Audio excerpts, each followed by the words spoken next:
का माहौल कहाँ है व्यास, मोबाइल पर मैसेज आने जाने लगे। ब्याज जी कृपया नचनिया दूर रहे।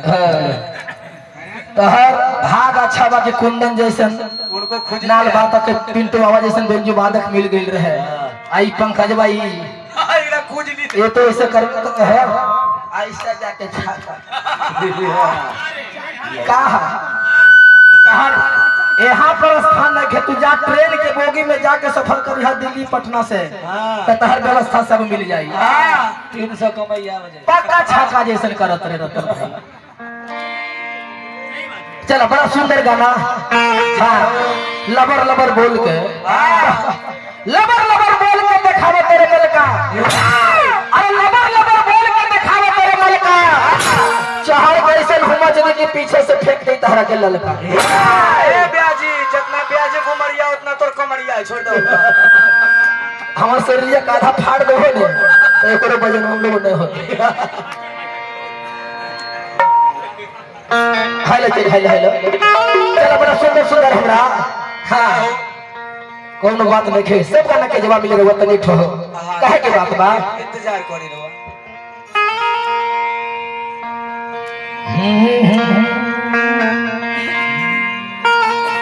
कि सवरिया सवरिया सवरिया ए राम जी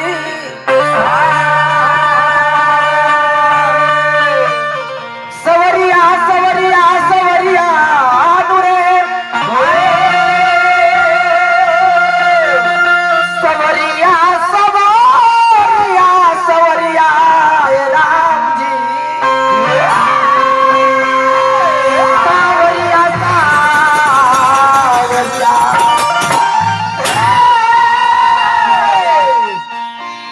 किनारे में सती सभी तरीके सान रहे क्षण भर में तोहरा जैसन ब्यास के ठेला लगा ले। मिल के रहबा तो दिल में रहबा, अरे मिल के रहबा तो दिल में रहबा, ना तो सब दिन तोहरा के चूहा के दिल में रह के पड़ी। ब्यास के गरिमा है रतन बाबू, आदत छोड़िए, अपना सर्किल में रहिए, अपना कायदा में रहिए। काहे टोटल टेम्पोनियर भटक। हाँ एकदम नाचो छिन के लगा प्योर छक्का ऐसा लगे। पहला रुतबा छोड़ दीजिए। ऐसी एक मान सम्मान मुकेश तूफान के नहीं है।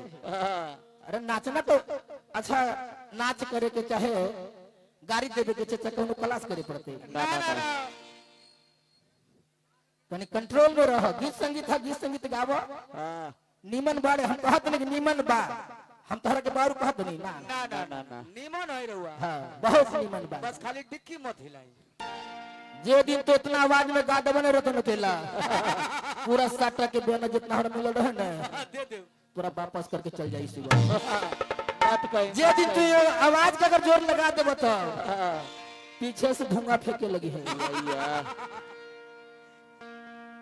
प्रयास कर रहा है, टेंशन नहीं लीजिए। पूरा लिख रात भर तू लिख के पगला जेबो लेकिन तूफान के तो बिगाड़ ना पेबा। ये जान लिखा कि ना धारा में। हां अघारम की करो खो बाबूजी मुंह में हां पढ़े मुख चोरिया खेलो खो पढ़े घरे पिलसन चिबा बोल। बड़ा सुंदर बात। कोई ऐसा जिला नहीं, अरे कोई ऐसा जिला नहीं जो मुकेश तूफान से हिला नहीं। कोई ऐसा जवार नहीं, अरे कोई ऐसा जवार नहीं जो रतन के मोदी के 10 गो भतार नहीं। और अच्छा करो लइए लो की तो हम अगर दे पाइए पूरा लिखा जितना रात भर बोल हमर बोलल आ तो रात भर गावल बात बराबर। हे प्रभु का एगो तुम्हें चचा एक बात भी नहीं बोले, मेरा जैसा मन किया उसे अपना गा के रतन जी को दे दिए। अब शब्द के हम इस्तेमाल सुमरन में नहीं किए। व्यास के गरिमा यही होता है कि जब हम माता के सुमरन करते चाहे गणेश जी के सुमरन करते हैं तो लय दर्शावे का क्या काम बा, मनावा तरी निमन से बनावा। कहला कि 3 गो अगरबत्ती से अगर मनाई तो माई मान जाई, अगर माई के माने के ना रही तो अगर फटोरियो भर के अगरबत्ती जला देबो तो ना मानी है। बतिया जब तो बोलबे कैला तो काहे कहला एगो चुममो लेला गाल में दिल वो लेला रुमाल में। उठा में रेडियो में सुनिए ले जो दादा सुनिए। एगो हम सुमरन गेले रही उपहास उड़ावे के नहीं चीज है। ना ना ना अगर तोहर खानदान अगर कोई गीत संगीत सिखलो होत है तो गायत्री ठाकुर भिखारी ठाकुर के लय के बिना कोई आज बियाह से मार्केट में नहीं खींचे हमको तो हम गलत का गई ना तो अपन पॉकेटिया से निकालो खो गनमा चाहे लिया हेलो ये भी तो दूसरे के गा रहे हमारा हमें जो सुमरन गाए कि तोहरी दुबरिया मैया बोलियो निकलो अच्छा से कि कैसे बोलल जा है या एगो ने हमरा नीतीश बाबू कहथिन कि जब बियाह जिंगा फारत ने तो लोग कोने से पानी पर ला रहे जमा हेलो वो पनिया छान के पीते तो ठीक है अगर पनिया आवे तो तोहरा कुछ जरूर पड़ल लड़ाई हमरा रहता न अकेला जी से कम से कम भाईबो तो ध्यान दो नहीं तो जानब हो एकर मूड ऐसे ऑफर रहा है समझ गल सब पनिया नल जल में चले जाए छोटिया खोल के देखो पूरा मैं जितना खानदान यहाँ पर बैठल बन इकर दिमाग जो खुल जाए बर्दाश्त करत नहीं बर्दाश्त कर यही से कहे के बहुत ज्यादा बात नहीं कहे के चली कथा तो बहुत प्रकार के माता सबरी के मिलत नहीं जा लेकिन जे हमरा आवत उहे हमरा और लोग के बीच में कहत नहीं जा और सुनी हम सुनावत बानी चला और सुनी हम सुनावत बानी अरे रामायण के कहानी अब ही लई कारवानी कि अब वही लई कारवानी कि जबन पढ़ले बूहे का बतानी अब ही लई कारवानी जबन पढ़ले बूहे का बतानी अब ही लई कारवानी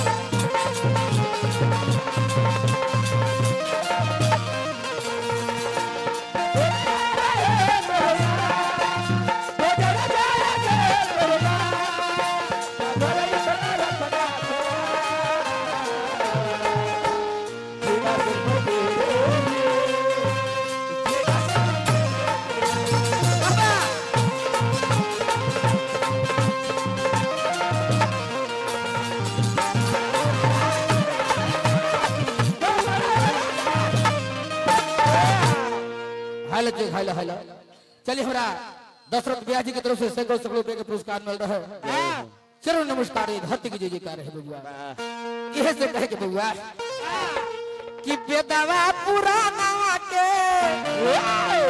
चर्चा बखानी कि बेदवा पुराना के चर्चा बखानी बेदवा पुराना के चर्चा बखानी जब हम पहले बानी उहे ना बतानी एहा पर बैठल बानी अरे स्रोत सब ज्ञानी अब ही लई करबानी कि अब ही लई करबानी तो जबन पढ़ले बूहे गावतानी अब ही लई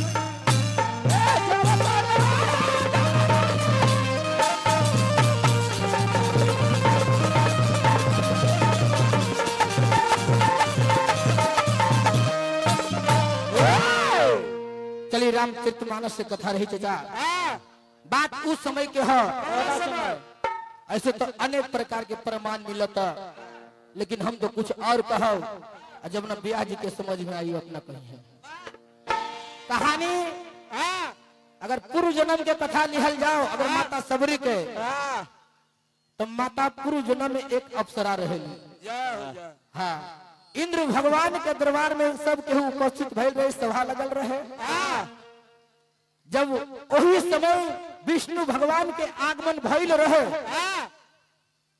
तो जब अप्सरा रहेली जकरा के कहल जाला शर्मना भी कहल जाला एक नाम सबरी भी कहल जाला बात कथा के मोड़ लेता जब का भइल कि जब विष्णु भगवान के आगमन भइल रहे चचा तो जब अप्सरा रहेली विष्णु भगवान पर गलत दृष्टि से निगाह कर दी इंद्र भगवान इस बात के जब देख लिए तो उनका के शराप दे दिले कि तू बहुत गलत काम कैला, जा तहरा के हम शराप देव तनी, तू जा तहरा जन्म होई एक आदिवासी या भिल्ली के घर। बात अब यही कहानी यही रहतनी, जब जन्म लेके आज के यहाँ लड़की के जन्म भइल रहे, माता के नाम इंदुमती रहे। बात गौर करे के चीज है, नहीं तो बहुत प्रकार के बात बतावत कि हाँ सावर के बेटी सबरी रहे, अनेक प्रकार के कहानी पढ़े के मिलत, जे हम पढ़ले बानी उहे कहतनी। अब जो ब्याज अगर मन में बुझाई उहे कही है, इहे से कहे के जब जोग जवान जब सियान हो गई तो शादी ब्याह जब हो गई रहे, सेट हो गई रहे, तो का कहले कि देख ले कि उनकर मतलब भोजन के प्रबंध मतलब बकरा बकरी के 1000 गो के ला के बना दिहल गए रहे कि जब सबरी के शादी हुई है तो सब नाता कुटुंब हित के एक से भोजन करावल। लेकिन ये बात जब सबरी की बात जब एक दिन के बात रहे कि जब सबरी के माई कुछ मतलब बेटी के साथ में गप सप करत रहेली, तो का भले के पूछली सबरी की माई कि जितना भेड़ बकरी के ढेर मतलब दुआरी पर लगल बा बांधल बा, काहे खातिर बांधल बा? तो कहले कि बेटी तहर शादी में एकरे से सबके भोजन के प्रबंध करावल जाए। जब सबरी बात के सोचली कि ना हमर विवाह में इतना के जीव जंतु के अगर हत्या हो जाई तो सब दिन हम कलंकित हो जाए। मतलब सबरी माता के अंदर भक्ति के भाव जागल रहे।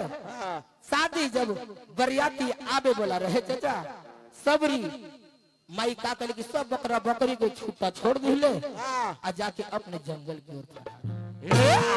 जब देखा था कि बराती आ गई रहे आ दुल्हन पते नहीं थे, यही बात है बाबू गौर लगा। करे गंगा किनारे मोर एक कान्हा होते चलो, बड़ा सुंदर बात रहे। वही सबरी माई जंगल के ओर पर आ गई, लोग गांव घर में खोजत रहे, कहत रहे का भाग रहा।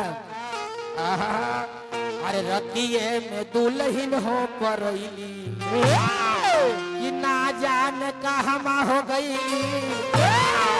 अरे रतिये में दुल्हन हो पर ना जान कहाँ हो गई,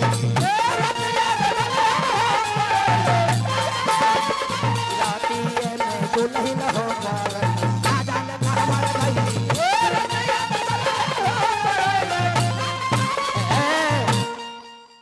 कहतर रतिये में दुल्हन हो परली ना जाने का हमारे गईली कि काटल जाता बकरी बकरी, अरे काटल जाता बकरा बकरी, कहीं मूड़ी कहीं टंगरी। चलिए चांदी निवासी राजू महतो जी की तरफ से सैकड़ों रुपए के पुरस्कार मिल रहे हैं। चरण नमस्कार है, धरती की जय जयकार है कि काटल जाई बकरा बकरी, कहीं मूड़ी कहीं टंगरी।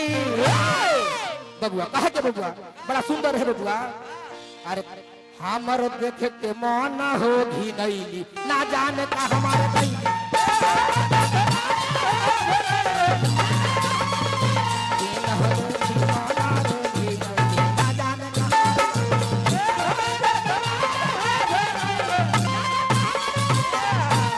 कहत लोग होई है शादी, शादी न हो बर्बादी,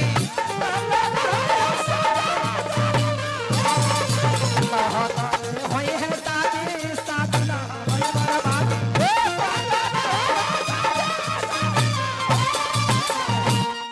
कहत होई है शादी, शादी न हो बर्बादी।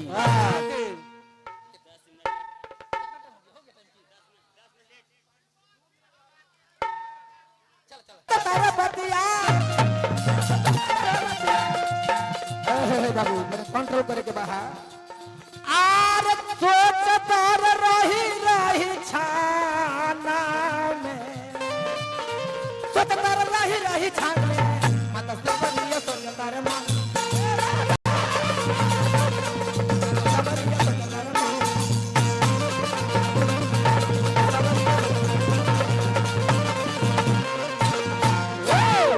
चलिए वही माता जंगल की ओर चल गई। अभी चलते चलते मतंग ऋषि के पास आश्रम जब रहे वह आश्रम में पहुंचता। चलिए समय की बात बा, अब व्यास जी के मुखार भी सुने।